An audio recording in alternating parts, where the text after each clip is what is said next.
All right, what is happening, you guys? This is Franchise Player, aka Brian Mazik. I always forget. Do I supposed to say my government name first and then aka my nick? It don't even matter. What's happening? Y'all know who this is. It's the bald head dude that's got his head covered today. I got with me Smallz, and y'all already know this dude. Y'all, you know what? Quiet as kept. I'm gonna tell y'all something that y'all probably didn't know. When I got partnered by YouTube, if with Machinima, Smallz got me partnered. Dang, Wow. that's been a minute. Wow. That right there is important stuff, and I appreciate that. I'm sure I said thank you at the time, but I'm going to say thank you in front of about 20, 25 people, I suppose it would be in about a minute. But yeah, so there's that. And so tell the people what's happening, Smallz. What's up, man? Thank you, Brian. That was really nice. Well, I mean, damn, that's been a while since that's happened, I shall say. You came a long way. Congrats on all your success with Bleacher Report and your amazing articles on boxing and basketball and gaming all together. You've just been a great success. I've really watched you growing, so it's really awesome to see that. I appreciate Dankeschön. All that. And I'm just a dude talking about sports, ready to get into it, man. But we got to talk about, look who else is here, Brian. That's right. In the Warriors cap. My man MilesDawkins 24/7. That's right. That's my dog. That's my dog. If you're not up on him, you need to check out his channel. He does big things with football from all different eras. I think I saw him playing Madden 1975. Wow. O.J. Simpson was on it. And we had O.J. Simpson rush for 4,000 yards in 10 games. It was amazing. Exactly. But tell the people what's happening, Miles. Well, yeah, man. Hope everybody's having a blessed day. I feel good to be a Warriors fan. About to do work today or tonight, I should say. But man, I'm feeling good. Go check out my channel if you're a big football fan. I try to dabble in some other areas. I'm definitely getting into some MLB 16 when that drops. But I'm ready to talk sports, ready to get it going, and I can't wait, man. Yes, sir. Yes, sir. Me, Miles, and Blessed. I'm Blessed had a little short run of a show. We did like 3 or 4 episodes of it. So it was pretty decent, but we kind of fell off a little bit. But I'm glad to have him back on the show, back on some level of some type of show with me. Yeah, but let's jump into something right now, man. I want to talk about. I actually just put up an article for EA Sports UFC 2. It's talking about that roster, man. That roster is, man. I'm gonna tell you, it's a lot of people. We're gamers. We pretty cynical. We're pretty critical. But a roster with 250 fighters, I think even the most critical person gotta be like, that's a lot of fighters. I mean, what did you see that? Did you see that, Smallz? Man, that's crazy. To compare it to the WWE roster, it's like half, right? 2K is half. Right. The babies want to talk. The babies want to talk about this crazy roster. I pulled it up right now. I actually just pulled up your article. Look at the size of this thing. This is insane. They even got guys like Jared Roshaw, and Alexei Olenek, like Rafael Cavalcante. Like this is crazy. Like on disc. But you got to give it to EA, right? Like, they were on top of EA UFC throughout the whole game cycle, always giving out content, always trying to improve the online experience. Yeah. So I really I really commend them for this. This is really impressive and really awesome to see. Take note, Madden guys. Yes. My gosh, man. It always makes me sad when I see EA Sports go out for another game. And I'm still waiting for mouthpieces and Madden. You know what I mean? Like I'm still waiting for everybody to have the RG3 one-arm sleeve. You know what I mean? I want everybody to be able to rock that, but, it is what it is. Yeah, man. I mean, there's a couple guys who I kind of think it should be on the roster that aren't. Luis Smolka could be there. Abel Trujillo could be there. He's not there. There's a couple other guys, but for the most part, just about anybody you could imagine is there. I mean, it's really crazy, man. And I mean, yeah, you got your duplicate guys, your guys who show up in a few different weight classes or whatever. But it's still, man. I mean, just about anybody you could say, I want to fight with this guy. That they're there. So what's weird though, Brian? I'm sorry to cut you off. Yeah. Vanderlei Silva isn't in the game, huh? Well, I think he was already. I know he was already suspended, and I Okay. think they were, anticipating that he was not going to be, a part of the organization much longer. And Okay. so I think that's probably why he's not in there. It's weird though, man, because Rampage ended up having to go back to Bellator. Right. Benson Henderson's currently in Bellator. He's on the game. Okay. But like Josh Thompson, the Punk's not on there. Chael Sonnen's in here. Chael Sonnen's in there. So yeah, so it's clearly not anything about And Hoist. and it's not anything about like where you suspended it. It has nothing to do with that. It's just it's probably something else altogether. Now, Brock Lesnar's not there. Oh my gosh, you're right. Yeah, Brock Lesnar's not there, but And Kimbo. I think that he might get added later. I'm not sure if he will or not, but he may get added later. Don't be playing with Brock's money, man. Don't be taking away his royalty right there, man. He'll come to your house for that. Brock ain't on that. But yeah, man, I'm impressed. I got an opportunity. I played the beta. I had played it actually at EA before the beta, so I was very impressed with the stand up. I still would say I have a little bit of an issue with the ground game, only in the terms of getting a submission. I still feel like it's almost impossible to get a submission. Like that's my only issue. That was my issue from the beta. I mean, I don't know. To be honest, man, some people don't like this, but the submission system in WWE 2K, I think they may need to go that route. Like, I don't know, man. I think people think that, like, overlapping bars submission system that something like that, and just obviously make it, easier for, guys like Demian Maia, guys who are known for great submissions. Make it easier and make their bar larger, of course.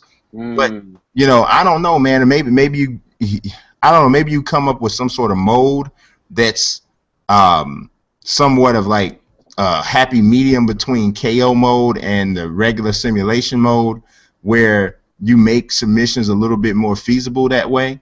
But I don't know, man. It's always difficult to really determine what's the best way to do a game like this, because sometimes people think they want things that are ultra realistic, but then when they get it, they're like, this ain't fun. Right. Yeah, like 2K. Yeah, because people were talking about how much jump shots missed. Yeah. I mean, how much jump shots went in, and then when they made it harder, people started complaining about you couldn't make a shot. Exactly. Yeah. So, but I actually appreciate it. Y'all gonna have to excuse me pulling my food over here. Y'all, hey, I actually ate a whole order of chicken fingers in a video before. It was quite amazing. Crazy, man. But yeah, man, I don't know, man. I don't know, because I mean, I do think, like, as far as the striking in UFC, it's like guys take way too many big shots, And I actually had a conversation with Brian Hayes. He's the executive producer of that game, and he was the executive producer of Fight Night. And he was saying the same type of thing. People think they want ultra realism, but then when they get it, is it going to really work the way you want it to? Because do you want to get to the point where you're online and you bobbing and weaving with a guy and then bang bang bang, he hits you with 2 shots and then you out, which can happen in MMA, but do you want that in a gaming experience? Now, I think I do. I do, for sure. I think I do. It needs to be like fractional, like it needs to hit them like on the perfect spot of the perfect second. Like there needs to be such a long line of code for that to happen. Like it has to happen very slim to none. You get what I'm saying? But yeah, it depends. Like Conor McGregor sleeps people at like 45. So yeah, depends. What do you think about that, Miles? Well, for me, just I love sim, and that's why I prefer offline to online. I think in the online setting, though, you could get frustrated because a lot of times these gaming companies will make something so they will try to sell something, and by selling it, they make it easy to do, like the aggressive catch of Madden, or crazy like ISO motions in 2K and stuff like that. Where if you're online and it takes like an hour to find a game, hypothetically, then you just get knocked out in 1 minute. I don't know if I'm gonna come back. You know what I mean? Like I ain't trying to get my butt whooped every single time I jump online. But for a simulation standpoint, I wouldn't mind like the one hitter quitters and stuff like that. Yeah, I think I don't know, man. I think that's what I want. I mean, obviously, you know, we've all played Call of Duty, and you played against a dude who was a crazy good sniper, and it was like you couldn't even stick your head from around a corner. Right. I said, "Wow, you out of here." So I think people are a little scared of that, but me personally, I think like something like what Smallz was just saying, I think is the perfect type of situation. It's like if you, okay, so say for instance you got a guy who is known for having a weak chin, right? So the spot on his face is much bigger that you hit to trigger and knock out. I see what you're saying. So then the big time puncher, it's a balancing thing between, like, so if you got a big striker, they don't have to generate necessarily as much impact to make the bigger damage. And then if you have a guy who has a weak chin, his area or threshold to be hit is larger. So it kind of supposed to work as a balancing act. I think that's the best way to handle that particular thing. I don't think that's been done though. Right.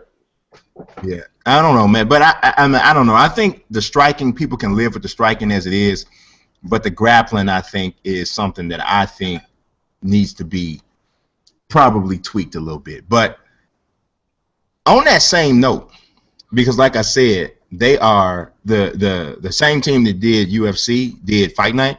Oh, okay. Now we have not seen. Man, when did Fight Night Champion come out? 2011, I want to say 2011, maybe. Feel like it was 8. Yeah, I don't know if it's that long. Maybe it was. No, 2011. 2011. Yep. Okay, dude, we going on 5 years, man. Yeah. I mean, I hear people talking about boxing is not that popular and all that kind of stuff. I hear people saying that, but I also just watched Mayweather and Pacquiao have the most lucrative fight in the history of the sport. Right. And I also just saw Cotto and Canelo have a fight that did outstanding numbers. I also know that Khan and Canelo are going to do great numbers. Okay, do great numbers. You know, so I think the demise of boxing has been greatly exaggerated. I think there's definitely, you know, an audience out there for it. I mean, dude, every time I get a chance to talk to anybody at EA, I always say, well, can we get a boxing dog? I mean, bruh, can we get one? You know, do you think though that like maybe the people that are buying the fights aren't the same people that will buy the game? You know what I mean?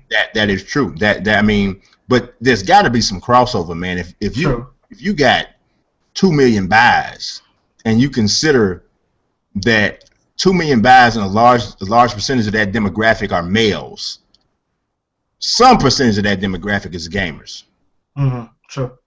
You know what I'm saying? You ain't got to sell 2 million copies of Fight Night, and then some people that's going to buy Fight Night are going to buy it just because if the fighting mechanic portion of the game is good, you're going to get people who are going to play it just because of that, who like fighting games. That's true. Because I know. I think a problem with the Fight Nights I always had was the fact that the roster was never that great. Like even this past one with Fight Night Champion, they didn't have Mayweather. Like you had to create him. You know what I mean? Right. And I think that's always a problem with the EA. You know, like I think boxing is great because they're gonna have like Muhammad Ali and it have Mike Tyson in it, but then there might be somebody up and coming that's not in the game. You know what I mean? Well, see, I think the thing about that is that's where the community comes in. You know, I think that you have to take the shackles off the community and allow them to create and fill in the gaps that you can't with licensing issues. Right. So, I mean, the reason Mayweather's not in the game is because he literally asked for part of the company to be in. Yeah, he did. No, yeah, you're probably right. I read an article. They asked him, they said, why aren't you in Fight Night? He said, EA don't want to pay nobody. So then EA had a rebuttal, and said, we'll say this. Some of the asking prices for some of the boxers would have drastically cut into the profit we wanted to make to create the game. That already tells me Floyd said, I need 10 million. Yeah, so, yeah, he And probably I wanted need something 99 overall in every single category. Lightweight Floyd, 95 power. Welterweight Floyd, less power, more footwork. 54 Floyd. Make me 6'11" in this boy. Oh Right. my God. You know, And you got to put me on the All-Star team in NBA Live. Right, yeah. he's like, Maybe I y'all could be on the cover of NBA Live. Put me in Madden. right. Y'all got Justin Bieber in 2K. I could be in it. He owns the Rams and shit. So I mean, but Yeah. see, to me, man, I'll be honest, man. I wouldn't go the route. I don't know if I would. If I paid Mayweather, he would be the only one I paid, and then from there, I would just have the most sick create a boxer tool you could find. Mm-hmm. And EA does it. EA, like the game face thing for UFC, works really good. Because I used it in the beta. Now it was working great in the beta. I can only imagine. I would assume that would carry over. So I mean, I made Mayweather on the beta, and it looked pretty slick. You know what I mean? But then it comes down to, you know, a lot of people. You know, you guys know I do a lot of creating rosters and all that kind of stuff. Right. But some people just, whenever they create a roster, they create a legend. They automatically a 99. Just whoever. I mean, like I saw this guy. The dude did a good job for his Madden roster, but I'm gonna alter it a little bit because it's a really cool Legends roster. But he got Brian. He got Brian Baldinger on there, and he's a 99. Wow. Yeah. I'm like, Brian Baldinger. Everybody was 99. It was great. Just everybody. Like fan club ratings. So I was like, you know, so you can't do that. You know what I mean? Like, I wouldn't even make Floyd a 99. You know, I wouldn't make Floyd, because to me, to be a 99, that means that you got speed, power. I mean, maybe Floyd in lightweight was a 99 when he was. Yeah, there you go. You got to do eras. Yeah, you got to do division Floyd. Yeah, you know, maybe in lightweight he was 99 when he was knocking guys out. Yeah, but like then you gotta, it's the barometer, right? Where do you put Joe Louis? Where do you put, you know, Sugar Ray Robinson? Well, I mean, I think you give them different ratings based off of what they did in those particular weight class. I think Sugar Ray Robinson as a welterweight is the closest thing to 99 you're gonna find. Right. You know, but Sugar Ray Robinson as a middleweight is probably more like a 94. Right. You know, something like that. And you know, Joe Louis, I mean, you would have to really think about that because he's barely a heavyweight. You know, barely. Size-wise, he's barely a heavyweight. So, you know what I mean? But, you know, it is what it is. I don't know, man. That's if I asked y'all right now, for Smallz, if I asked you, what would you rather have, a college football game, a college basketball game, or a boxing game? Which one would you prefer? Me personally, I'd have a boxing game because that's just what I enjoy. I actually made a list right here as you guys were talking, waiting for my point on why the game won't probably ever happen from EA, and what I would do or what I would suggest should happen. So obviously it's not going to happen with EA because they're not going to get PBC, Golden Boy, and all the HBO independent people under one roof. It's just not going to happen. So money-wise, contract-wise, and EA's not going to let that happen. And you need a star. Are you going to put Canelo on the cover? He's not. I don't think he's going to sell a lot of covers, a lot of games. The only guy is the guy we just talked about. It's Floyd. So I think Floyd has the capital. Yes. To fucking do it himself. Yeah. And get the best people in the gaming industry to build that for him and make a very addictive, easy gameplay mechanics that everyone can enjoy. That way a casual can pick it up and play it because they know of Floyd. And, of course, you're going to have a great PBC roster. Maybe Al Heyman works something out with Golden Boy to get Canelo on there, and you do a Canelo cover for Latin America. Maybe something, you know. But Andre Ward, guys like that, I'd love to see those guys in the game. But, as Brian and Miles pointed out, They're very easy to create. All you need is to put Floyd's big old head and gold trunks on the front, sell a bunch of copies. It's all about just getting the game in the hands and letting people play. Because for the past, okay, it was Ali and Tyson, right? That was the cover. And then before that, I don't remember who it was. Was it De La Hoya? De La Hoya, yeah. And then like Roy Jones was on the cover here, right? So you need somebody. So I say Floyd should invest.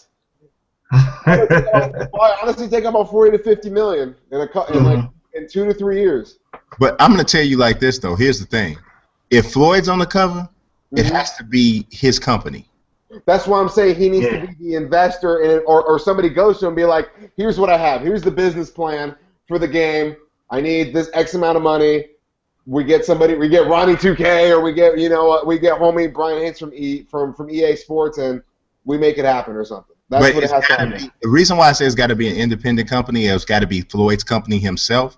Right. Because no big company is going to touch Floyd as an endorser of their product. Well, exactly. True. That's true. Because every group that the domestic violence groups are going to come hard. They're going to like don't buy this game. Let your kids play this. This is what they're going to say. But it's not going to be called Floyd Mayweather's Boxing 2018. It's going to be. No, he's too smart, Brian. He's too smart. He's going to call it PBC. No, he's bro. He's going to call it PBC Boxing. I love Floyd as a fighter. I do. Floyd's my favorite fighter. But if Floyd is in a game, it's going to be called Floyd Mayweather Boxing.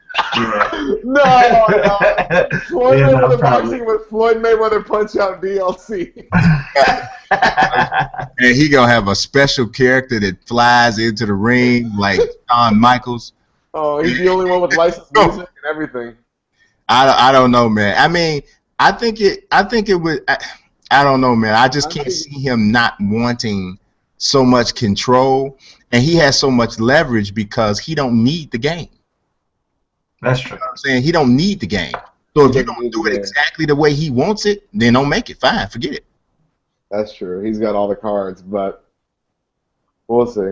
Yeah, so I don't know, So Miles, which one would you rather? I don't even know why I'm asking this question, but I'm gonna ask you just for kicks. You had to choose between a college football, college basketball, or a boxing game. Which one would you have? I'll actually probably lean towards boxing. Really? Wow. Just because it's been so long, you know what I mean? And I thought Fight Night Champion was done perfectly. The story mode was good. Online gameplay was solid. You know what I mean? With college football, I just feel like if they do come back, it won't be a complete game. You know what I mean? It won't be a complete game, in my opinion. I feel like they're going to be missing some conferences and stuff like that. Because I love the PS2 NCAA 06 where you had the historical black colleges, you had like small schools. Who was on the cover of that one? NCAA 06, that was, what was his name? I don't know. Desmond Howard, he was on the cover. Oh, okay. He was on the cover of that one. And then when they went to the 360, like all those historical black colleges, they went out the window. All these like small D1 schools, like D2 schools or whatever they're called now, they went out the window and stuff like that. So I think boxing, if they have like a cool story mode and stuff like that, it will be perfect. I feel like if they bring back college basketball, college football, it'll be like half done. You know what I mean? And good luck trying to. They're going to do Ultimate Team with it though. That would be their lead with. Yeah, exactly. And I can't stand it. Wouldn't be the focus on getting the licenses and making the game. It's like their number one focus is getting that money from that Ultimate. Yeah, exactly. But you know what though, man? I think we're thinking about like what it would be like if EA made college football, and obviously they're the people that's sitting right on it, ready to make it. But I'm telling you, man, I am just really a fan of not going too hard on these licenses, because I think that I want to see a company have the courage to try to make a sports game without going for this major license, because I really think, man, you get to a point where it's not really as big a deal as you think it is. I think, man, with the way things are now, with so many things that are crowdsourced, I think people would really embrace. Now this is not everybody. You got some cats that's like, they ain't even got the real teams. Oh man, I ain't playing that. You got people like that. You do. Yeah. But I think you got a lot of people who would be like, and the Operation Sports community would jump all over that, and that's a humongous community. You know what I'm saying? They would jump all over the opportunity to have somebody in their community make these rosters, make these fighters, make these whatever, and put them out there, and the person's name or the rosters would circulate. Then you'd have all these different legends type rosters and legends type teams, and people, dude, I'm talking about give them the whole toolbox. Let them create stadiums, let them create logos. I mean, look at Team Builder for NCAA football. That was still to this day probably the best create a team tool that you ever want to see. I mean, you could upload the logos, you could do the stadiums, you could name every single person on the roster. It was crazy good, And I think a lot of people, like, everybody's not going to take their time to make the rosters, but you don't need everybody to do it. All you need is 10, 12 guys to do it, and everybody else is just going to download their roster. Download it, right? Yeah. You know, I think, but isn't like the thing that's holding EA back from making an NCAA game is that feature right there? Because I thought that the lawsuit that was going up against them was to take that feature out where you couldn't create these guys. You know what I mean? No. Well, the problem was, from my understanding, is that they had, first of all, they had guys on the cover. Like, so there was an ad they had where Sam Keller was actually, he's an old Arizona State quarterback. Mm-hmm. You could actually see him on one of the likenesses or whatever. Then the way they had the rosters was they had everybody like themselves. They just had their numbers. Right, I see. So, so for Michigan, they had Desmond Howard, number 21. His name, he played like Desmond Howard. He did everything like Desmond Howard. His name just wasn't Desmond Howard. Right, so to me, I think to cover themselves, EA or whichever developer this is, just needs to scramble the rosters. So you got to do everything. So you got to go and literally make Desmond Howard himself. You got to make him whatever height he is. You got to put his speed in. You got to do all that. And yes, that is not going to be something that everybody does. But some people will do it. But what you're selling, to me, you're selling gameplay to the casual fan. And then you're like, hey, the gameplay here is going to be sick. And the other thing is, from a like, sometimes the license can be a hindrance, because there's things that EA wants to do or would like to or consider doing with Madden that the NFL won't allow them to do. Mm-hmm. Like they won't make a My Career like mode, because the NFL cannot risk doing anything that is negative press for them. So to me, I think you take the advantage of then making a franchise mode that's crazy. Have guys missing games because of suspensions. Have guys getting arrested off the field. Have that kind of stuff in the game. A Rockstar style approach to a sports game. But the gameplay still got to be tight, and the gameplay still has to be sim. But we're gonna do everything that the NFL wouldn't allow us to do. Wow. Yeah, wow. I didn't think of that. That'd be epic. Yeah. I think that right there, man, that's how you do it. Yeah, because I was wondering the same thing, because in NCAA 06, I got a series going, right? And I've had to suspend like 3 or 4 different cats because, like, academics, like in the real suspension, you know what I mean? And it's like, I was wondering how come Madden never had that before, but I guess because, no team suspension. Like, yeah. Like, that would be crazy, though. Like, freaking Michael Vick gets suspended again, kicked out of the league. Like that would be dope. And then so guys will have like a self-control rating. Yeah. That would be great. What would Greg Hardy's be? It was 0. 1. It'd be 0. It'd be -1. But then can a player come after EA and be like, hey, that's slanderous, I didn't do PEDs, you guys are saying I did and got suspended? We're talking about a game that wouldn't have real players. So you have to create Greg Hardy and give him a 1. So that's crazy, but I like that. The community created him. This is like a Uber for video games right here. It's all made, like everybody just contributes a little puzzle piece. Right, the community created them. It's the rosters, the teams, the leagues, the stadiums, all of that is completely crowdsourced. All the developer did was gave you the tools and the template to create it. Right, I see you. Yeah, because I just started up a Bears franchise and signed Aldon Smith. You know Yeah, what I mean? Without any hesitation. But it's like in real life, you might have to pause on that. You know what I right. You mean? might have to pause, and that should be in a game. Yeah, and that should be in the game. You're right. So I think that would be. I think that's like, dude. I would. Whew, that would be crazy good, dude. That would be dope, man. I mean, and then Like, in boxing, the crazy stuff that you could put in boxing with all the stuff that goes on with that, man. I'm telling you, it would be sick. Yeah. So I don't know, man. I don't know. I really would love to see another boxing game, but I'm gonna be honest though. If I could pick, Oh, I know think you're would going. rather. I think I would rather have a college basketball game. Yeah, college basketball, absolutely. I think I'd rather have a college basketball game, and I would actually love for 2K to make it because I would love to be able. Man, can you imagine starting my career in college yeah, that'd be pretty and sweet. playing the whole college joint, That'd be pretty sweet. not just the little sprinkle games they gave us last year? Yeah, those are just Yeah, that was completely like we're trying to do something new. We'll see how it looks. Okay, we need to do something a little different. yeah. I mean, starting my career in college, having them go through however many years, And then have you stats and all that. That's fucking. I love that. Oh, Yeah. dope. Yeah, that'd be dope. That'd be That dope. would be so dope. And then you transfer the file over to NBA 2K, Mm. and it goes from there. That would be fire. So that would be the one I would probably prefer the most. But boxing is right there. So is college football. But I loved NCAA 14. I thought it was awesome. Yeah, gameplay wise, it was pretty good. Yeah. I mean, not franchise, but Dynasty mode was good. Road to Glory was good. Yeah, Yeah. it was a pretty solid game. Yeah, It was solid. yeah. It was solid. But I do hear you what you're saying. They took out some stuff. Yeah. But I mean, that's pretty much. I mean, think about it, man. Madden has done that for I don't know how long. Madden, Oh yeah. Madden used to have you could create teams. You could create. Can't do that no more. You could have your own. You could have your own league with all 32 created teams back in the day. Yeah.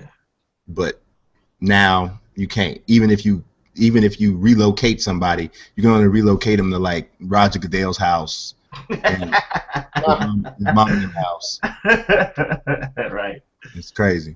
But man, let's talk about some boxing. I know me and Smallz definitely, we go deep. This could get heated, Miles. This could get very heated because he has. I'll be the ref, man. Oh man, this is crazy. Yeah, we got whatever you want to talk about, Brian. Yeah, let's see what topic he's gonna bring up. Pound for pound number one. The pound for pound number one fighter in the world right now. Yeah. It's not that easy. It's really not that easy. I think it's easy. I think it's easy as pie. That's so obvious. It's Chocolatito. Yeah, I would not argue that. I wouldn't argue. I don't call that preposterous at all.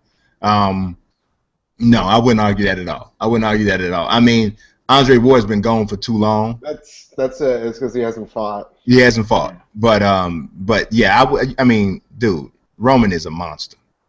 I mean, he's a monster that nobody knows because he's so little. Yeah, I saw him fight once. It's crazy. Yeah. He's the littlest thing you'll see, but you hear his punches from 20 feet away. It's unreal the way that guy fights. Yeah, Roman's a monster, man. He is really a nasty little guy. But that's the problem, there's a bias, especially in the United States towards the smaller weight classes. Mm-hmm.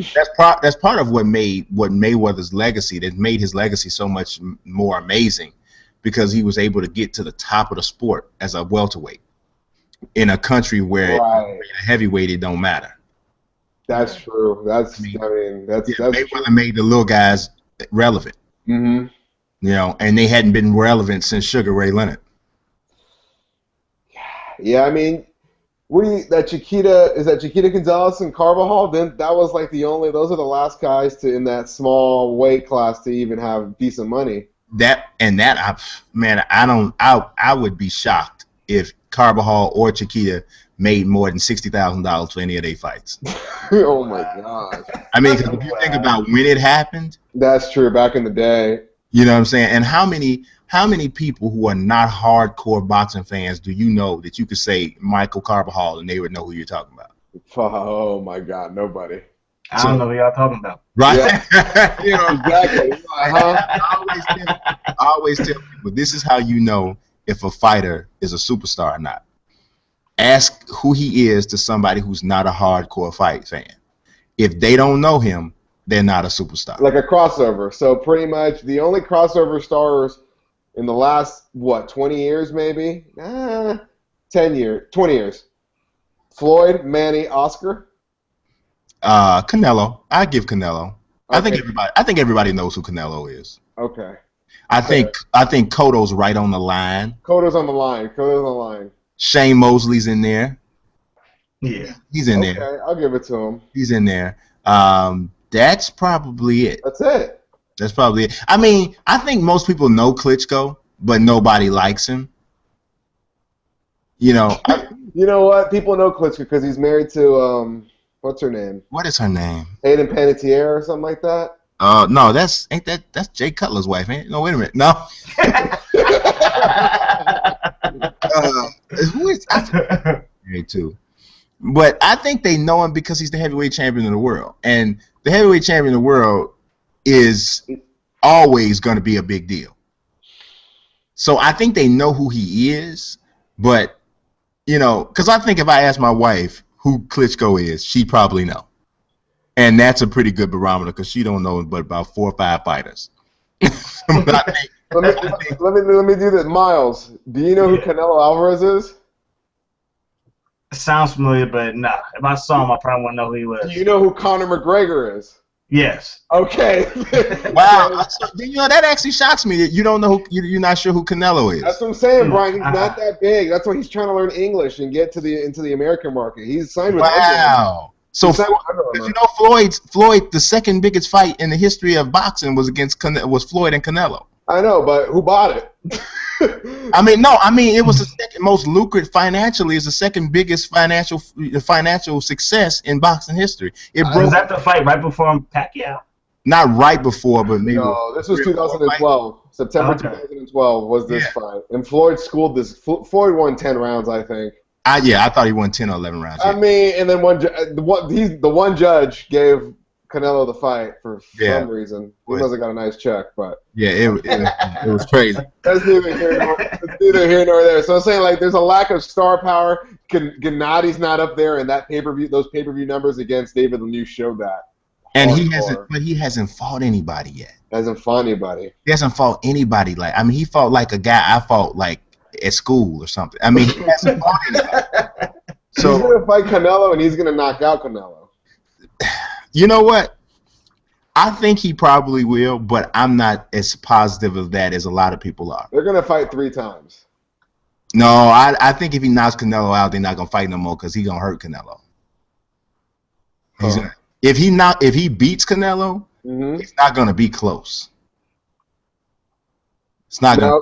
Now Canelo. Golovkin's the type of guy that I don't think that he'll have close fights. I think that when he fight, because he hits so hard, that if you're taking shots from him, he's probably going to finish you. So I think the person that beats him is going to be a person who is able to elude the damage for most of the fight. I think I'm almost positive Andre Ward can beat him, but I don't know if he's still the guy he used to be. Yeah, I don't know. I saw him at Carnival once, and yeah, he ain't look in shape. I'll put it like that. I'm gonna paint the picture for people who have no idea who we're talking about. Gennady Golovkin is an assassin. He's the Kazakh killer. He's the undisputed middleweight champion of the world. I think he's got 3 out of the 4 belts, with Canelo having the WBC. 34-0 with 31 knockouts, and he has like a knockout streak of like 23 right now. So anybody that gets in front of him is on their back. Pretty much. But the only issue is he hasn't fought anybody of. But nobody wants to fight him. But you know what? That's not true, man. That's the propaganda that him and his camp are selling. I think that he is very picky with who he wants to fight too, and I don't think it's necessarily about him being afraid of guys, but I think he's looking for the major payday, and he's looking. And if he can't get the major payday, he's looking for stay busy fights where he knows he's going to win. So he either wants to go big or he wants to Or do small. somebody who has no issue, has no way of beating him. Like, I mean, Willie Monroe Jr., man. Dominic Wade has no business being in the ring with him in April. Anybody named Willie Monroe is probably not tough. Yeah, nah. Damn. You just shot down Willie Monroe and Willie Monroe Jr. Willie Monroe. Come on. The whole family's business right now, Brian.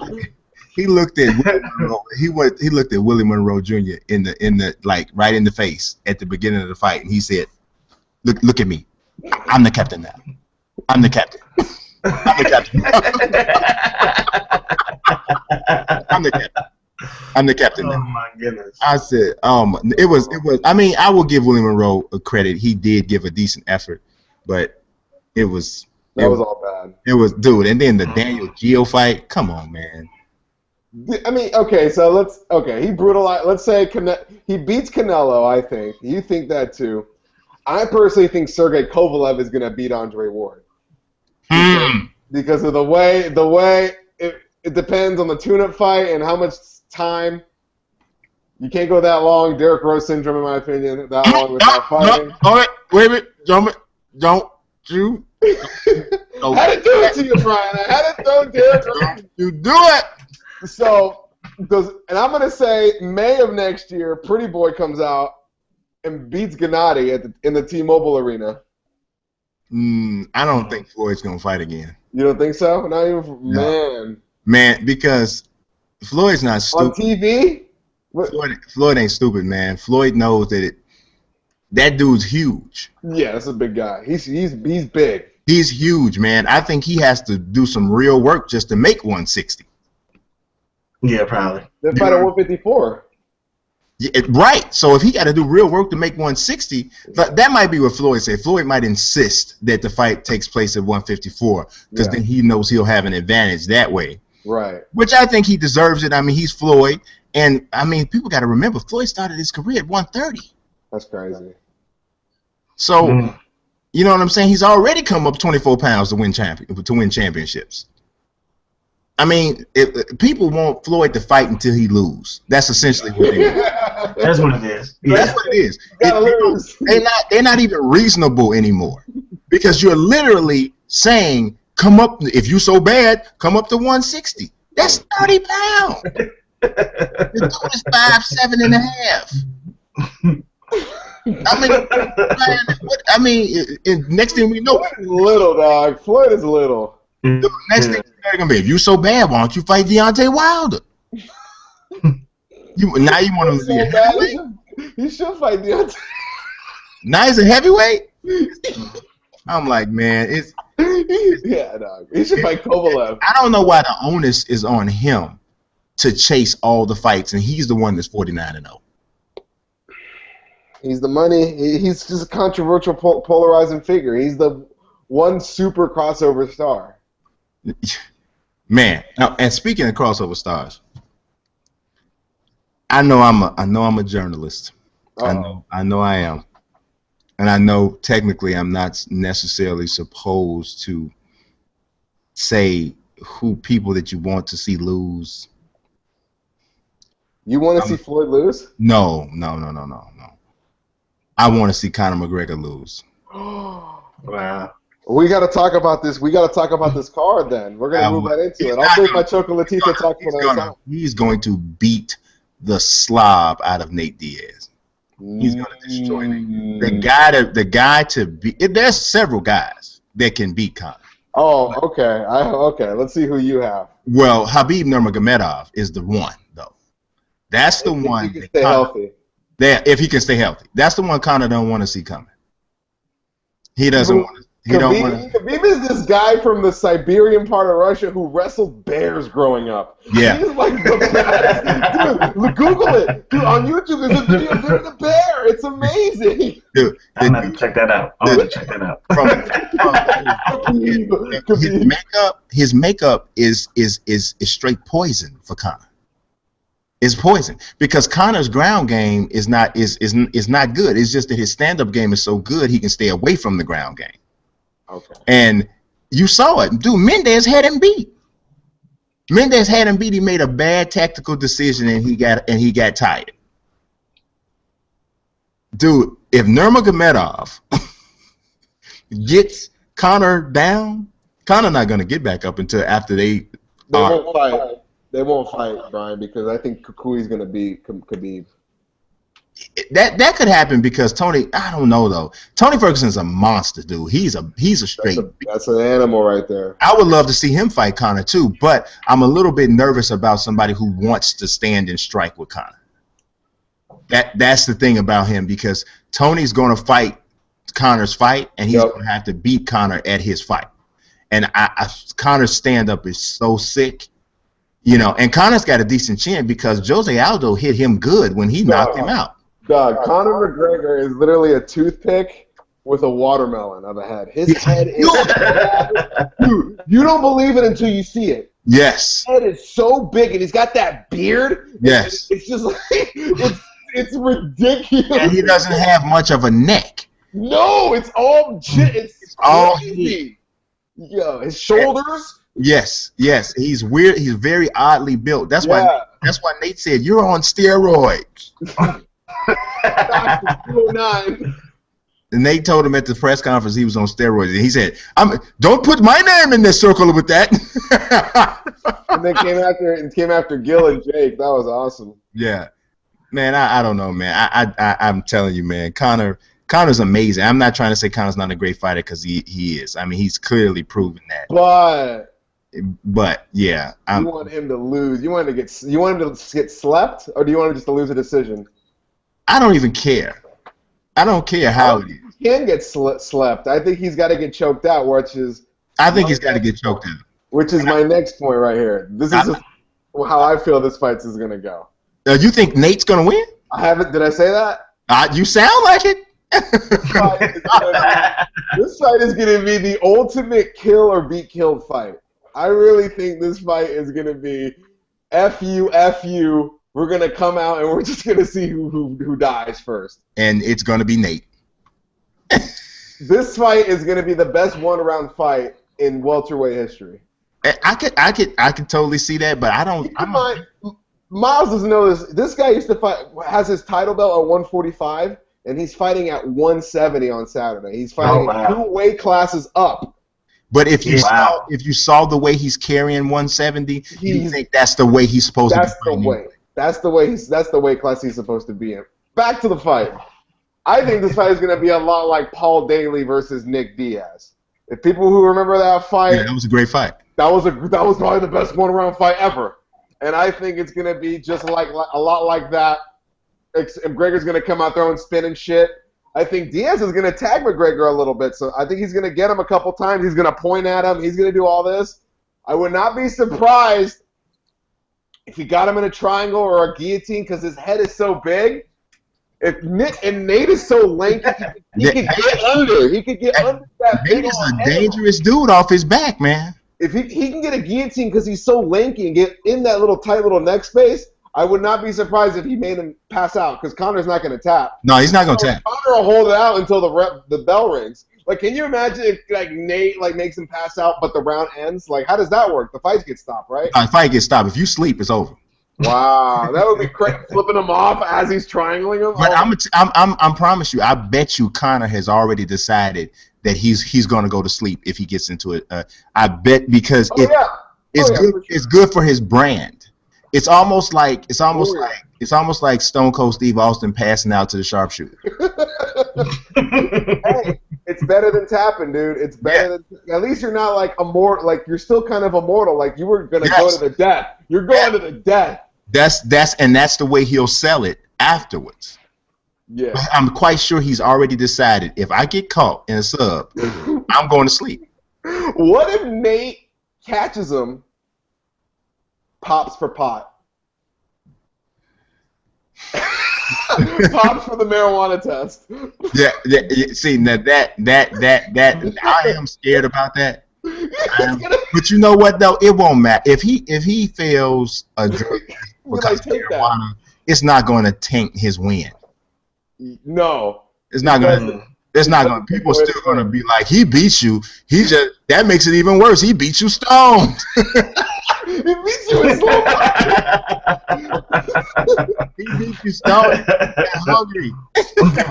Oh my gosh. But yeah, I just can't see it happening, man, because Nate's not athletic. No. He doesn't move well. A lot of weight on the front foot. He's gonna get that chopped down. Yeah, man. I mean, dude, Josh Punk Thompson, who's not even known for great stand-up, knocked you out with a head kicking punches. I mean, he wasn't out. He wasn't out cold. He wasn't out. He lost. He but Nate and Nick, they've both never been slept. That's the only. Yeah, they've never been knocked out, but that's the only time that Nate has ever lost via strikes. Right.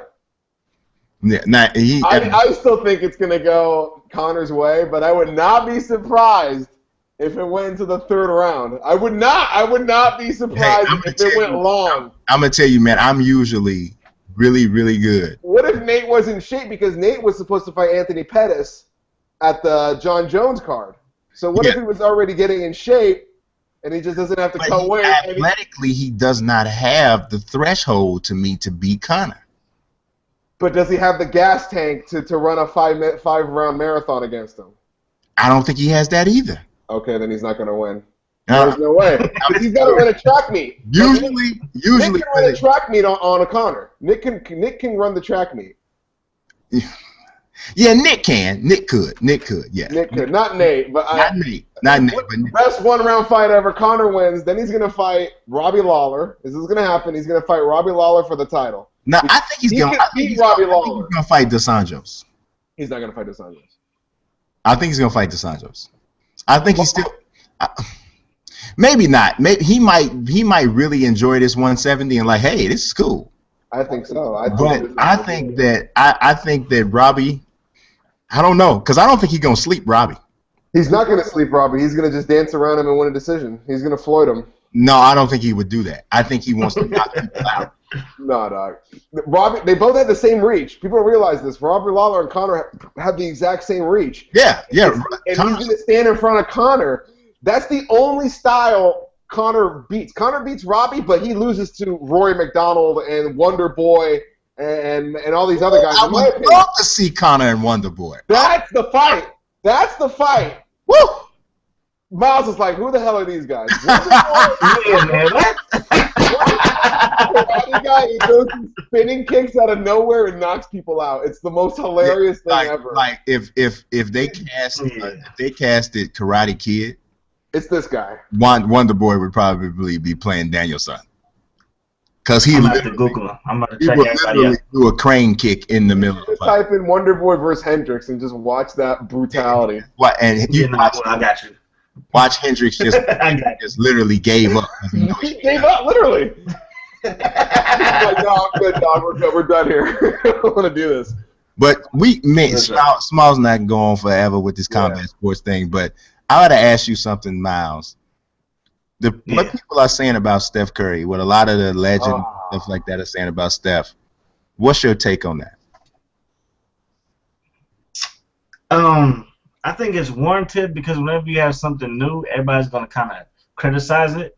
But my only problem with what everybody's saying is the rules that were changed, that everybody's saying is favoring Steph Curry, were changed in like 2001, 2002. Mm-hmm. So, you had Steve Nash that played in the same, era, basically. And you had all these other good point guards that played in the same era. And it's like Steph Curry, can drop 10 dimes, can get 30 points. You know what I mean? It can shoot the ball from like 35 feet away. So I get what they're saying, but it's like at the same time, it's like you kind of have to give him his credit. You know what I mean? Like he's on the best team. He's the best player on that team. They could beat all the Bulls records, for the longest home streak, longest, for the biggest winning to loss ratio in the league. So it's like, why not just give him his credit? Nobody's taking anything away from Oscar Robertson. Nobody's taking anything away, from all these other great point guards. But it's like Steph Curry is doing something that we have never seen. Like when I think of Steph Curry, I can't compare him to any other point guard that's ever played in the game. So it's like because of that,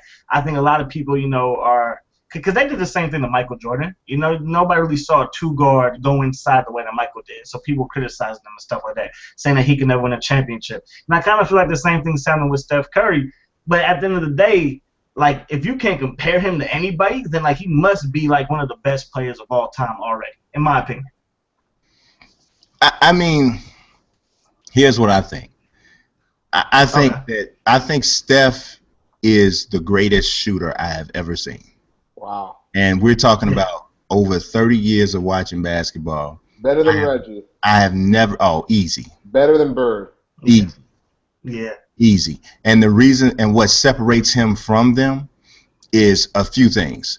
The amount of shots he takes. He takes 2 to 3 times the shots that they took from 3-point range, and he makes a higher percentage than they do. Also, how many different types of shots he takes. Reggie was a spot-up shooter. Bird was primarily too. Steph can shoot it in any situation, off the dribble, spot up, pin downs, whatever you want. He is the best shooter in the NBA in that particular situation. Inside of 38 feet, you're pretty much screwed. I mean, it's crazy. You're in trouble. What I will You're in trouble. What I will validate is that the legends who are talking about Steph have a point, because defense is terrible on the perimeter now. It is. Guys do not defend on the perimeter the way they used to. Also, nobody ever gives Steph anything to think about. And what I say about that, and what I mean by that is, in the 90s, a player like Steph would get floored at least once to twice a game. You'd have a guy who was like, you know what? I'm going to get a foul. I might even get a technical. But I'm going to put this little fella on the floor on this drive. And if he's going to make another shot, he's going to make it. Okay, fine. You shooting well today. But you're going to look up like, dog, did you have to foul me like that? Yeah, I really did have to foul you like that. Yes, I did. You have 20. And in the first 5 minutes, yes, I had to foul you that way. That element was present in the 90s, and it's not now. And, dude, Steph is frail. He's frail. But so are a lot of people in the league now. Because Kevin Durant's not pretty big. I mean, he's 7 foot, but he's like 175 something weight. You know what I mean? So his game will be different. But his length, to me, is the difference. His length is the difference. And I'm not in any way implying Steph wouldn't be good in a different era. That's totally not true. Yeah. You can shoot like that. I don't care where you play. You're gonna be exceptional because the way he can shoot the ball. I'm just saying he would have to do it in a different way if this was a different era. Right. Yeah. I mean, I think if he played in the 90s, he would have to bulk up. You know what I mean? But that's what Jordan did to get past the to get past the Pistons. You know what I mean? In the first go around in 89 or whatever, the bad boys were beating them up.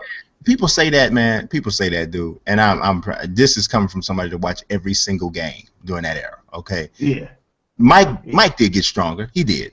But he didn't do that to get past the Pistons. What the Bulls did to get past the Pistons was Scotty got better. Horace got better. B.J. Armstrong got better. Sure. You know, that's what happened. Mike was amazing the whole time. He was waiting on them. I see what you're saying. You know what I mean? So I don't know. I just feel like, I don't know. I just think Steph, to me, right now, Steph is the best player in the game. You know what I mean? And would his game be different? Absolutely.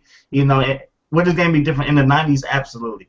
But I don't know, man. It's hard for me to put a point guard over him in today's game and over him like throughout the whole history of the NBA. Now, I give these older guys credit. Oscar Robertson, one of the best. No, the Big O is one of the best. John Stockton, Magic Johnson, the best point guards of all time. But it's like what Steph is doing, we haven't seen ever. You know what I mean? Like you said, he shoots like a Larry Bird. He shoots like a Reggie Miller, but he doesn't offer the dribble. You know what I mean? If it's somebody who's bigger than him, he can just go around.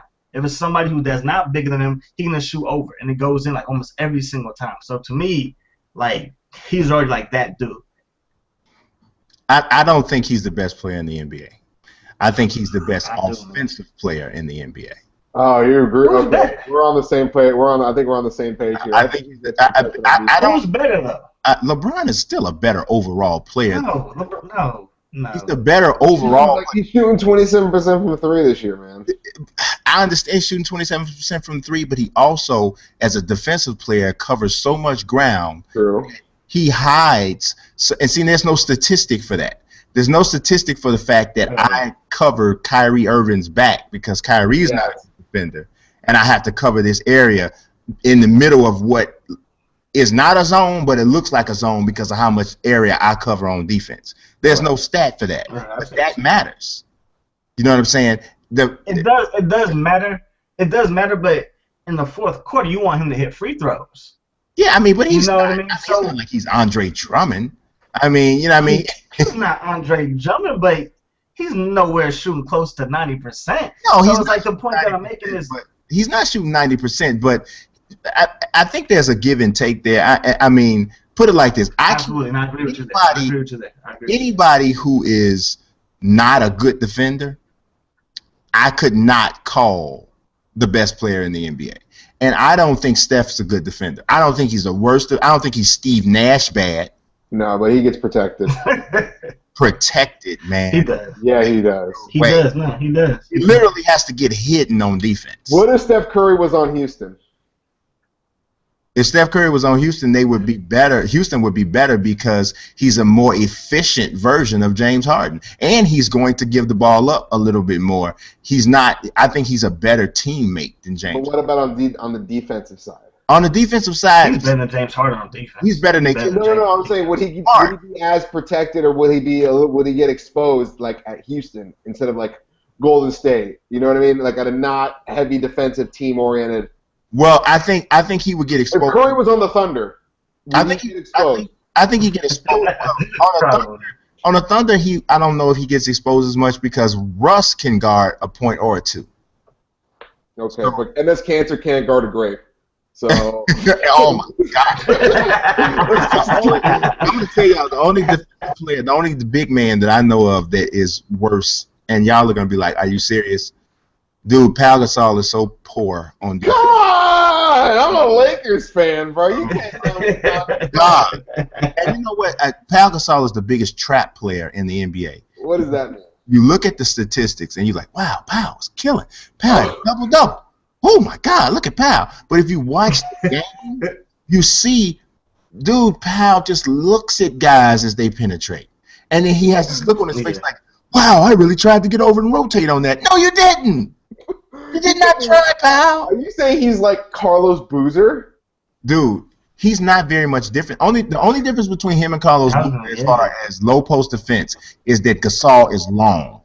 Boozer's not long. So Gasol is long, so he's able to get block shots because he has the discipline to stay tall. Okay. But Boozer's not long. Boozer has short arms, and he's only about 6'8.5".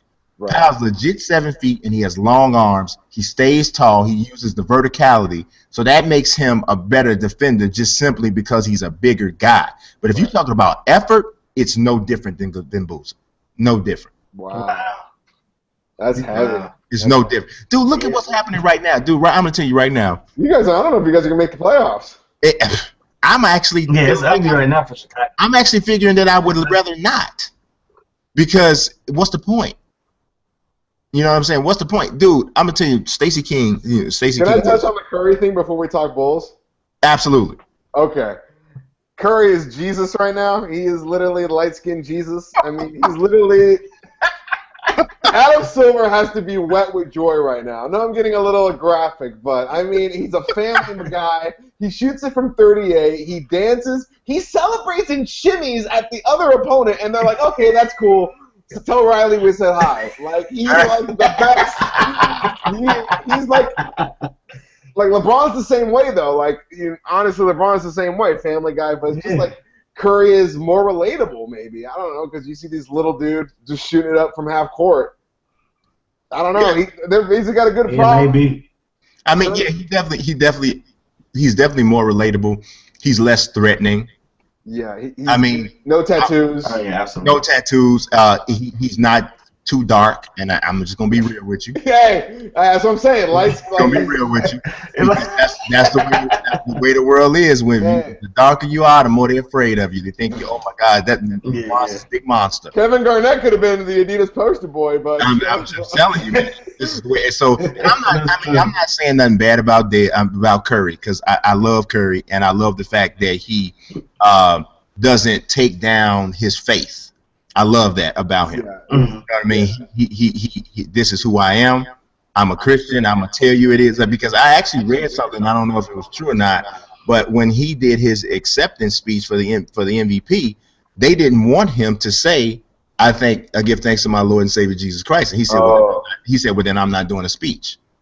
So I respect him. Yeah. I respect him for that, for standing on that, because right about now, dude, they make it very hard to stand on that. You know, the society makes it very hard for you to stand on that. So I give him mad props for that.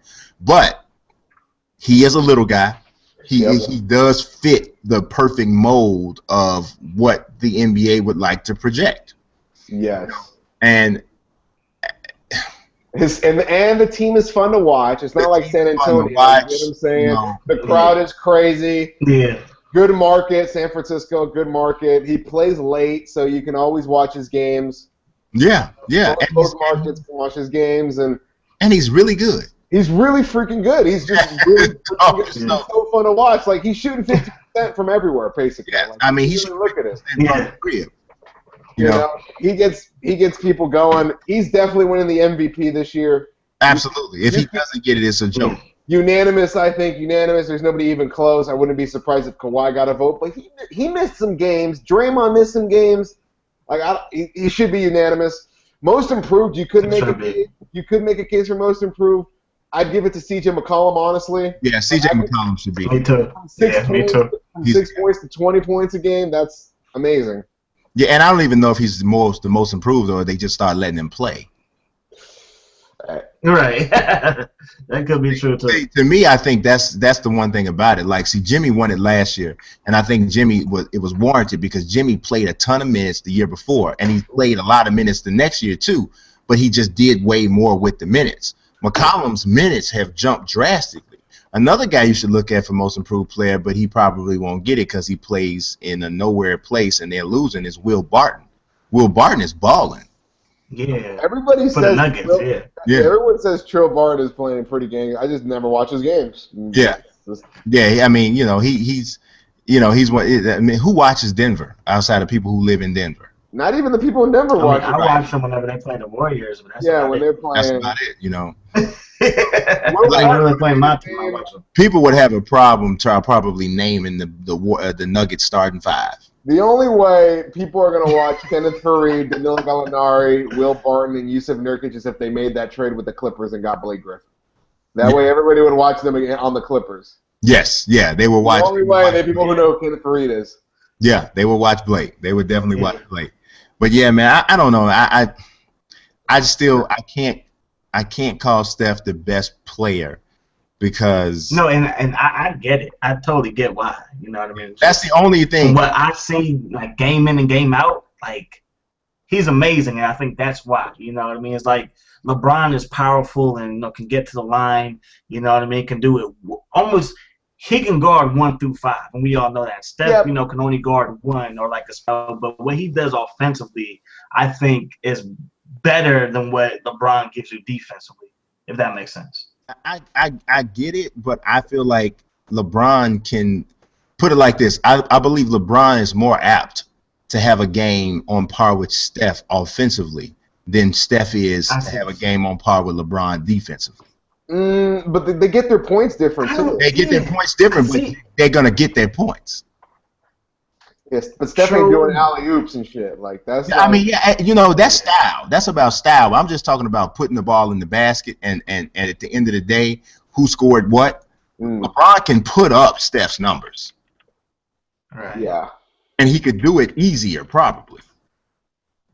If LeBron played power forward and played in the post every single time down the floor, man, he's averaging 30 a game. That's true, but he doesn't.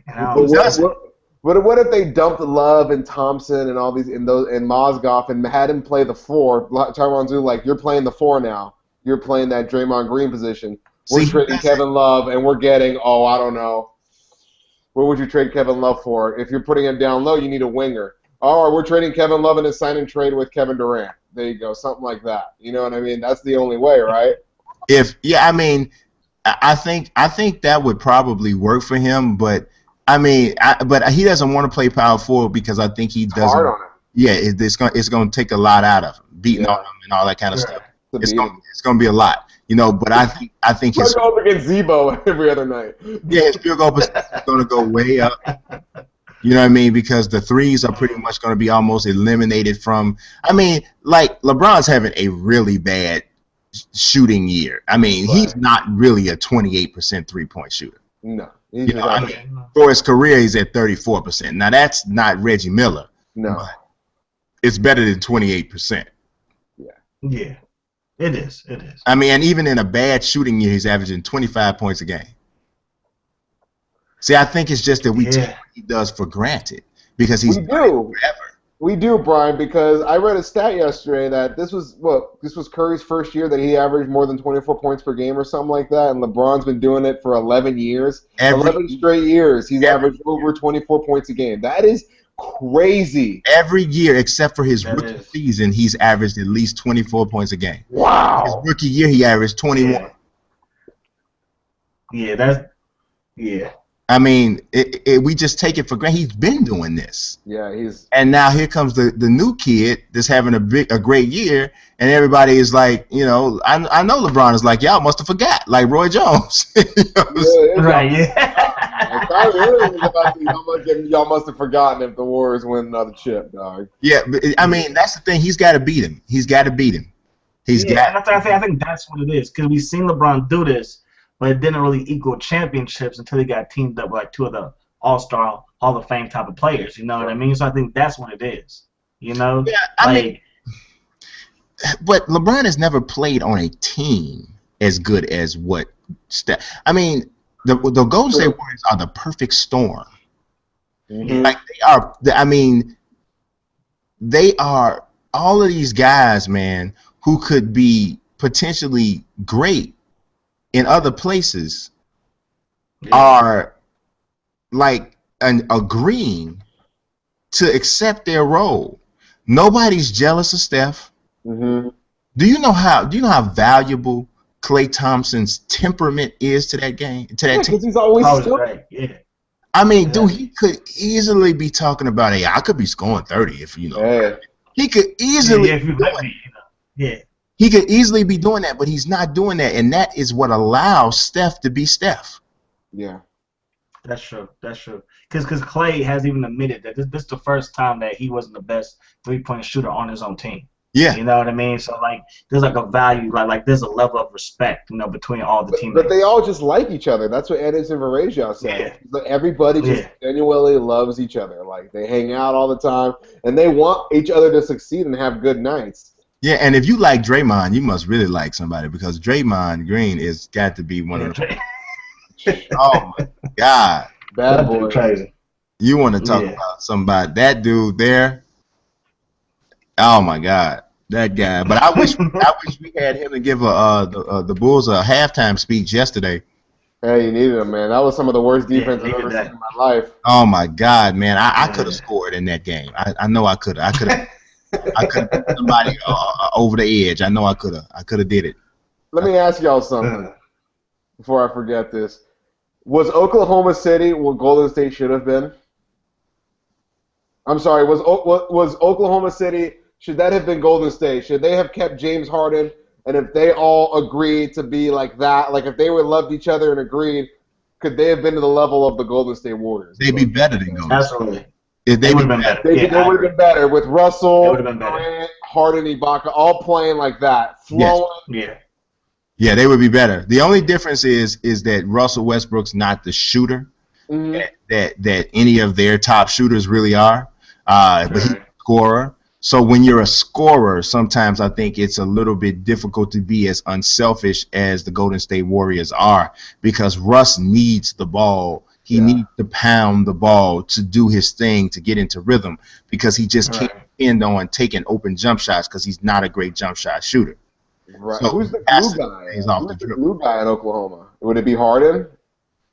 You say that again? Who's the glue guy? Like the Draymond Green. Who's the glue guy? Honestly, nobody man, really. I don't think they had anybody. I think it's more like Ibaka. Yeah. Yeah, I think it's more like Ibaka, but Ibaka just doesn't contribute enough offensively to really be the glue guy, and I think his language barrier also is an issue. That's what I was gonna say, because he really doesn't speak the language that well.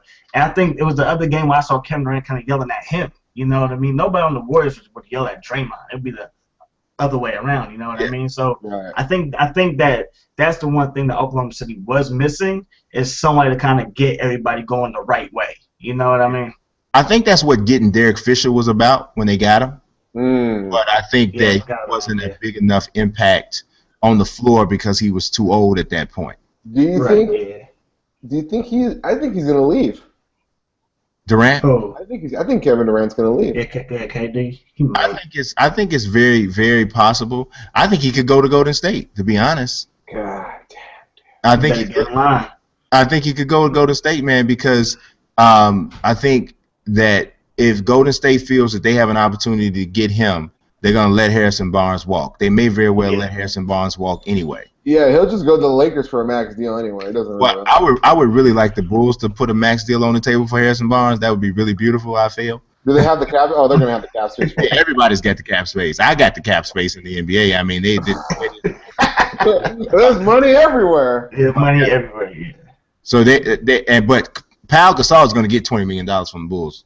Oh my God! But he's going to. You think he's going to re-sign with Chicago? I do, and one of the biggest reasons I think happened is that thing that they did when Kobe was in Chicago, and they allowed him to address Kobe and introduce Kobe. Yeah. That meant a lot to Pau, I believe. And the Bulls know that the Bulls not stupid. They did that on purpose to try to endear themselves. I think to Bulls don't care nothing about Kobe. Right. They did that to endear themselves to Pau. So. When it comes time to negotiate, that's extending the olive branch for some goodwill there, and I think the only sticking point in that negotiation is going to be: do you give Pau 3 years or 2? That's it. That's gonna be his last contract. Yeah. So if they say if they agree to give him 3, I think he takes 3 years, $60 million. I think he's going back to L.A. To play for the Lakers. No. With the Clippers. Yeah. The Clippers. He's going to play for the Clippers. Wow. Because Blake Griffin is going to get traded. I wouldn't doubt think so. Blake Griffin is going to get traded. It's just a matter of what they could get for him. They're not going to get a Paul George. God, I would wish if Paul George played on the Clippers. I think they'd win the title. But there's no way they're making that trade. I don't know, man. Maybe Durant on the sign-in trade. But I think they'd trade Chris Paul before they trade Blake. Chris Paul for Kyrie Irving probably is what LeBron wants right now. I bet he does. I bet he He's like, hey, I bet he does, get CP3 out here ASAP. I'll get D-Wade to come. We already talked it out over working out. Right. Yeah, Kyrie, because Kyrie don't play no defense. He wants a big market though. He wants to play like a James Harden kind of thing. Yeah, I get max money and I can just ball out for 20 seconds on the shot clock and pass it off if I want. I think Kyrie doesn't. I think Kyrie wouldn't mind playing on a team where they lost and he scored 27 a game. God, he should play for the Magic. No, him and Scott Skiles will be fighting in the locker room. What about Kyrie to the Kings? Him and Boogie. Oh my God, that would be the most. They would have some nights where both of them would have 40.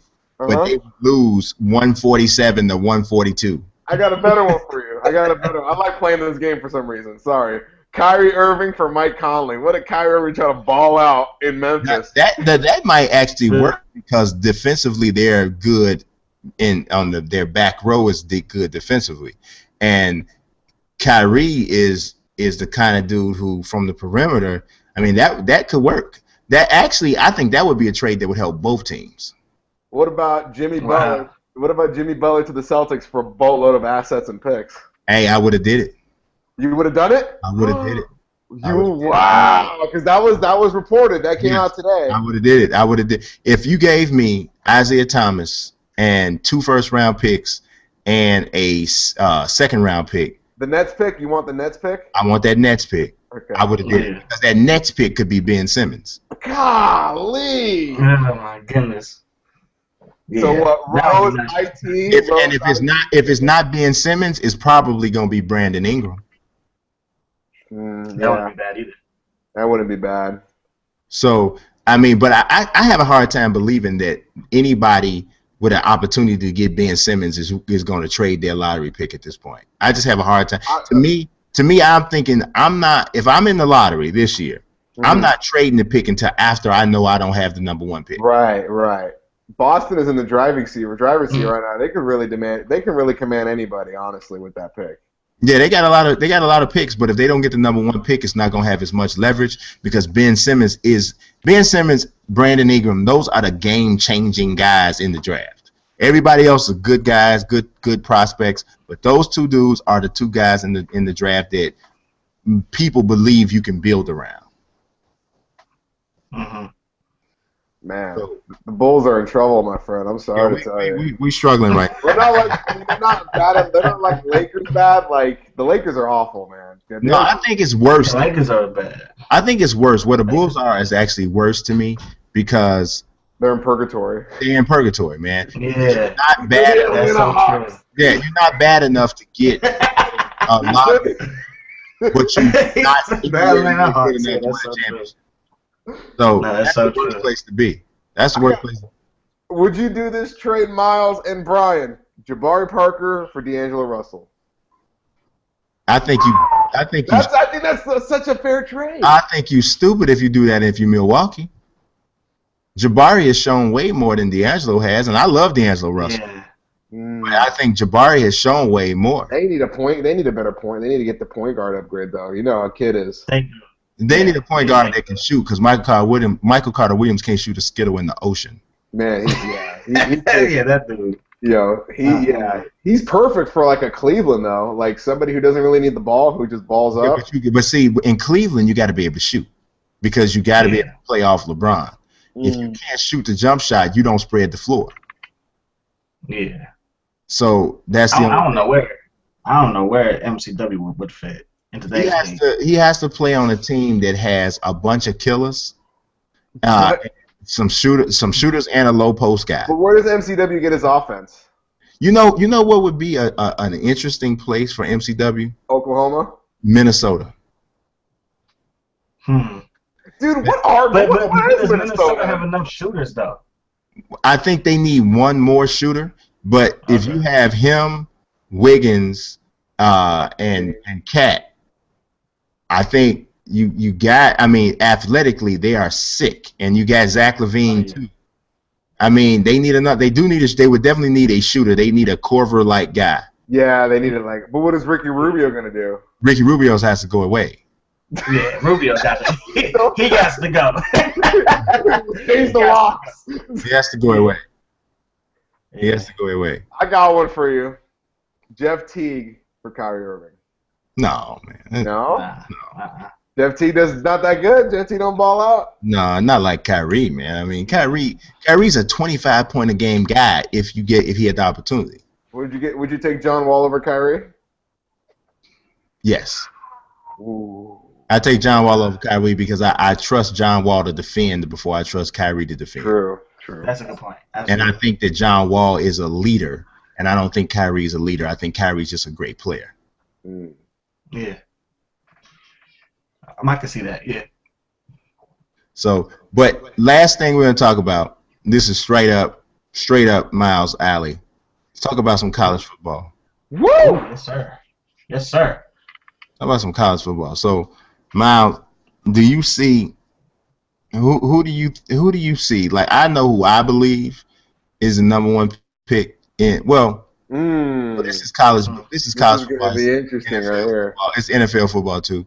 I know what I would do with the number 1 pick if I'm Tennessee, but what would you do?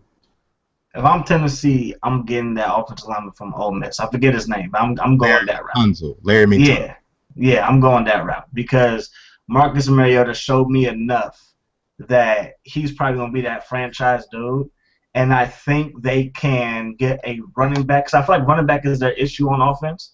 I feel like they can get a running back or a defensive back, late first round if they decide to jump back in it, or early second round. You know what I mean? I think there's going to be some quality players at that position. But if it's me, I'm getting that big fella to protect Marcus. What you got, Smallz? I think I have to agree with you. I think that's the only logical pick for Tennessee. They have their quarterback. They're not going to draft the kid out of North Dakota State. That would be done. It doesn't make sense. They're not going to take a running back that early. Defense is Ndici, not Ndici. That's the only pick. Yeah. I mean, Tennessee is kind of like, maybe we should try and cash it out and try to trade it down. Maybe that's exactly what they should do. They should try to cash it out. But who do you think would jump up to the #1 spot to get that pick? I believe that there are several teams that are quarterback hungry. They want Carson Wentz. They want Carson Wentz and know they got to jump Cleveland to get it. Let me look at this a little. Let me pull the draft board. Yeah, I believe. But if they trade out, got to be a top 10 pick. Got to be top 10, right? So we talking about the LA Rams. I think you can look at the Rams that would potentially do it. I know that the Eagles signed Sam Bradford back to a 2-year deal, but it's only 2 years. So that's telling you right there. True. It's only 2 years back. They'll probably cut him after. They'll probably cut him after one. Yeah, I think the Eagles are going to go after Chase Daniels to get him to go to Philly at some point. I don't know when, but that's. But you know what? I don't know, man. Chase Daniels is 5'11". I just don't know that I can. I don't know, man. Everybody ain't gonna be Drew Brees, man. That's true. No, you're right. I don't know. Because I'm not that high on Wentz. I think from what I've seen, he seems like a good quarterback. But he's just because of the small school. Yeah, not the best competition. I don't know. I don't know. I don't know. I obviously haven't seen enough of him. I know that from the thing that jumps out to me is that he's a bright kid, and that he also comes off to me as somebody who is a leader, which I think is extremely important for that particular position. Now, the combine thing, we see he has the arm strength. He also looks to be a little bit of a decent athlete. We don't know the rest of the pieces of the puzzle are not going to be put together until you get an opportunity to see him between the lines against big-time competition. Right. So, to a certain degree, you got to trust the opinions of the experts and the scouts who have been scouring over tape of him over the last 6 to 8 months. Because we're not going to have seen enough of him to be able to really make a smart assessment of what he is. So I don't know. I mean, Joe Flacco went to Nowhere University too. That's true. That's very true. I think the better question is, what's Dallas going to do at 4? Are they going to try to trade up? Are they going to get a quarterback? Are they going to go with a Bosa from Ohio State, or do they go with the running back? I don't know. I think the Cowboys will pick a quarterback later. I think second to third round they'll take a quarterback. I just don't think that they believe that Tony Romo is close enough to the end to use a first-round pick on his replacement. Right. Because if they get their way, Tony Romo is going to play all 16 games the next 2 seasons. You're not going to take anybody with the 4th pick overall who you plan to have sit for the first 32 games of his career.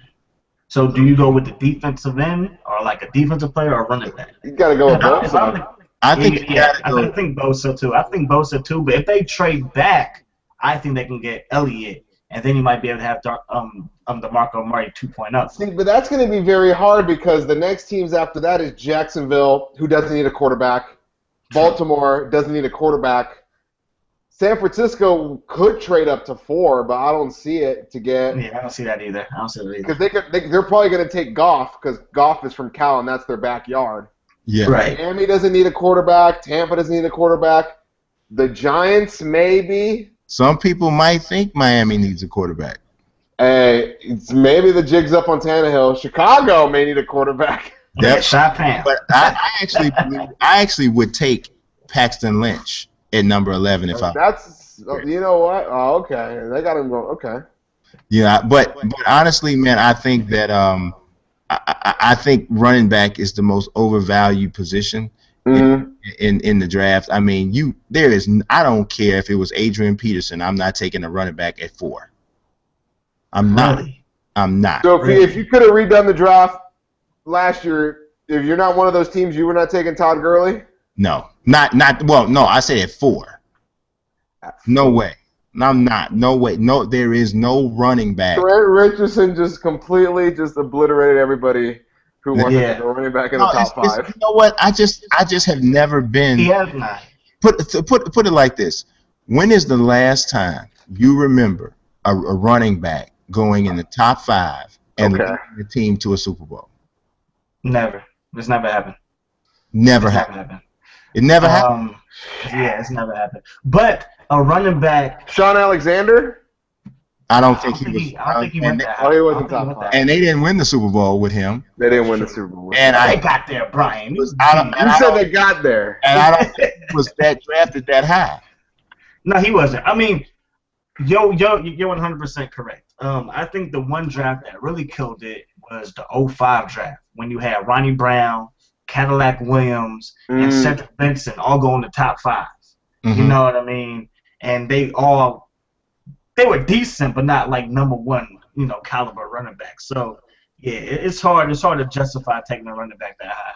It is, man, and I know there's some guys that are some special talents, but running back, I just haven't ever seen that happen. But why would I take? You know what? You make great sense, because why would I take a running back like, I don't know? Why would I take Ezekiel Elliott and waste all the pick when I could wait and like the Cowboys? The Cowboys could get Derrick Henry in the 2nd round probably. That's true. You know what I mean? No, yeah. Even though I don't believe Derrick Henry at all on the next level, but you think he's Trent 2.0? I'm not impressed with his burst, and I wonder what that looks like if he's playing when he doesn't get the type of holes that he got at Alabama. Let me ask you guys this, because you guys watch him probably more than myself. Does he give out punishment when he runs? Yeah. He gives out punishment, because Trent didn't really give out punishment. No, he didn't. Okay. My fear about him is he's more like Eddie Lacy than Trent Richardson or anybody like that, because he showed up at the combine 247. Woo! You know what I mean? And he was Lacy? Yeah, like he was still explosive. Like Eddie Lacy looks, chunky. Like Henry at least looked cut up, but like I don't know, that kind of scares me a little bit. Have you seen Eddie Lacy in the last couple of weeks though? Oh, he's so skinny. Yeah, man, he's 90X. Yeah. Dang, I did not see that. Nah, I'm gonna have to check.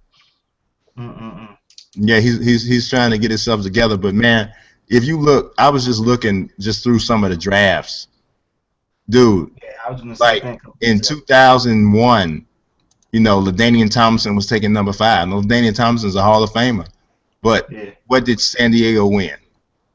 Nothing. But that was Marty Ball. Don't do that. Marty, nah. But they didn't win. They should have won.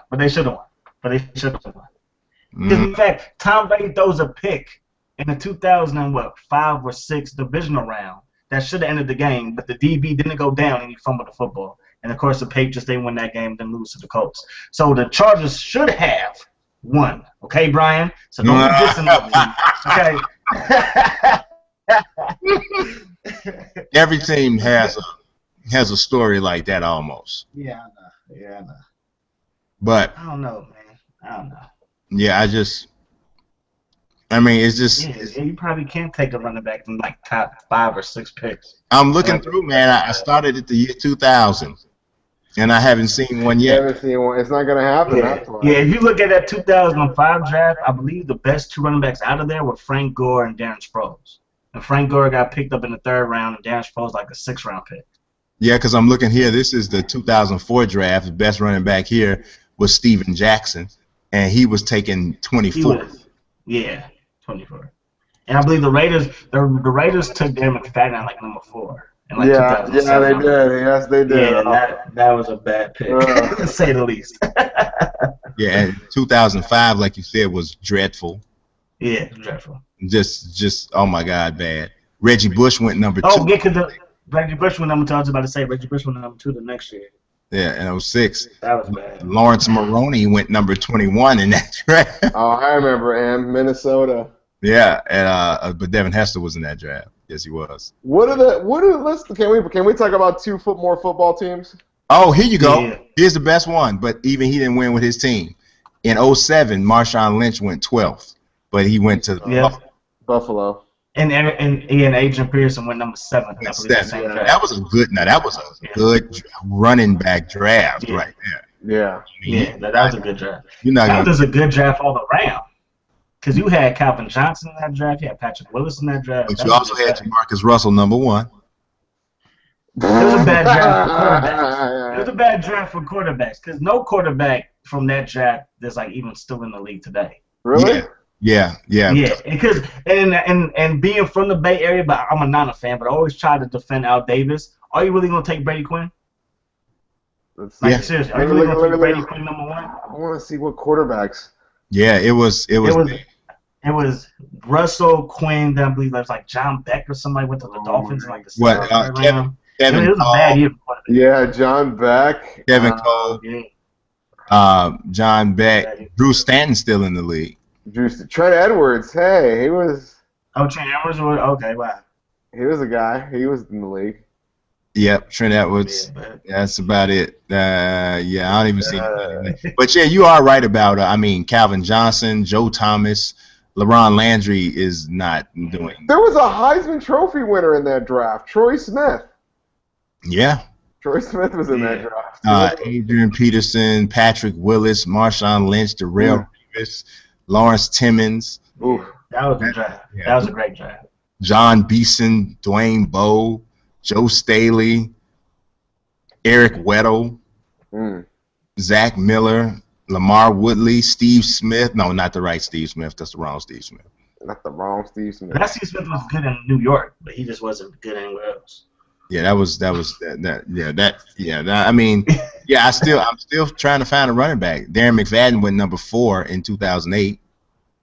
Yeah, that draft, Chris Johnson should have been number 1 back. I believe he was like pick 28 to like Tennessee or something like that. Yep. And 22nd. It doesn't work out, man. No, Sean Marino was the first. It doesn't. So yeah, Yeah, it doesn't work. It's so right. It doesn't work out, man. It just doesn't work out. Stop picking running back in the first round or early at least. That's my advice to teams. But man, I'm gonna. Marshall Faulk worked out though. Wait a minute, what was Marshall Faulk picked though? He was picking number 2 to the Colts. Then they traded him. Yeah, Marshall. But see, he didn't work out for the team. But it worked out though. It worked out. And he was a great player. That's the point. He was a great. I'm not saying the guys are not great. I'm saying the teams don't lead their teams to championships. That's true. No, yeah. That's what I'm saying. I'm not saying the players aren't great. But Marshall Faulk is probably the highest. He might be the. Has there ever been a running back taken like in the top 5 that led that team to a Super Bowl? To a Super Bowl? No. Has that ever happened? No, the closest guy was Eric Dickerson. 83 draft.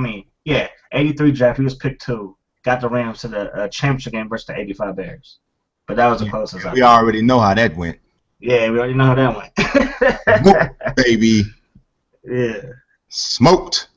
Yeah, man. It just Edgerrin James was 4th, and he was close. He was, but the Patriots handled that real quick. Yeah, he was close in '99. It don't happen, man. It doesn't. You're right. It doesn't. I don't see why anybody would be drafting a running back that high. I think the history has told throughout all different eras of football that it don't happen. So. Yeah. No, you're right. But man, I am not going to hold you guys any longer. I appreciate your time for sure.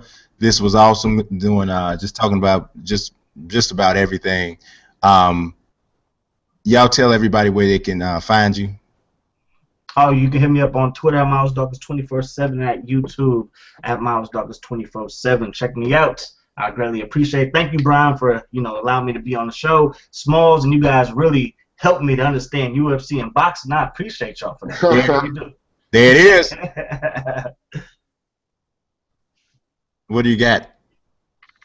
Oh yeah, me? Oh yeah, you Yes. can follow me on Smallz TV, man. Smallz TV everywhere. Small everywhere. Tinder, Instagram, all that stuff. So I'm there. When you guys already know where you can find me, also anyone who doesn't know, make sure you subscribe to my new YouTube channel, which is just my name, Brian Mazik, for straight sports content. No gaming on that particular channel. We're gonna play games on the other channel. I appreciate y'all watching. God bless. Peace.